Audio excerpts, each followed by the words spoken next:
या मुंबईतल्या सामान्य माणसाचं स्वप्न काय आहे? या मुंबईच्या मराठी माणसाचं स्वप्न काय आहे? अरे एकेकाळी या गिरणगाव मध्ये, या दक्षिण मुंबईमध्ये राहणारा तो मराठी माणूस, तो हद्दपार झाला, पाप कोणाचा आहे? गिरणी कामगार हद्दपार झाला, पाप कोणाचा आहे? अरे तुम्ही नेहमीच सांगता माझ्या महानगरपालिकेमध्ये 70,000 कोटी रुपयाच्या फिक्स डिपॉझिट केले आहेत. अरे त्या फिक्स डिपॉझिटच्या रसीदी आम्ही चाटायच्या का? अरे ज्यावेळी माझा तो गिरणी कामगार त्या ठिकाणी मुंबईच्या बाहेर जात होता, ज्यावेळी त्याला त्या ठिकाणी रस्त्यावर आणण्याची वेळ होती, अरे त्या 70,000 कोटीतले 2-3 हजार कोटी जरी खर्च केले असते तरी माझ्या गिरणी कामगाराला याच मुंबईमध्ये त्याचं हक्काचं घर मिळालं असतं. महाराष्ट्राचे मुख्यमंत्री माननीय देवेंद्र फडणवीस यांना आमच्या तमाम गिरणी कामगारांच्या वतीने एक प्रश्न आहे की तुम्ही दुसऱ्यावर टीका करताना, दुसऱ्याचं सांगत असताना तुम्ही मात्र गिरणी कामगारांसाठी काय केलंय?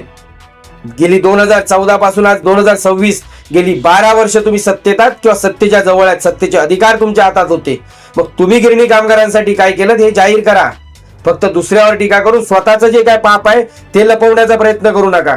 आणि प्रश्न जर काँग्रेसचा असेल तर निश्चितपणानं आम्ही कोणत्याही राजकीय पक्षाचं समर्थन करत नाही.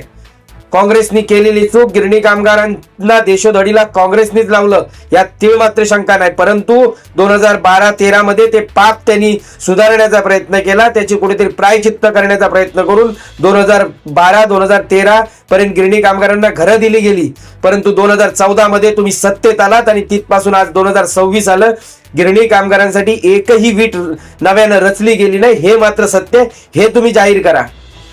किंवा तुम्ही जे काय गिरणी कामगारांसाठी केलंय ते या निवडणुकीच्या पूर्वी गिरणी कामगारांना दाखवून द्या की मी गिरणी कामगारांसाठी काय केलंय. फक्त निवडणुका आल्या की गिरणी कामगार सर्वांनाच आठवतो.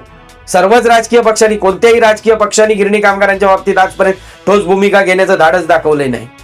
परंतु तुम्ही जे बोलताय त्यावेळी आपणही काय केलं याचाही विचार निश्चितपणानं झाला पाहिजे आणि जे काय खोटं बोलताय ते जनतेसमोर आलं पाहिजे.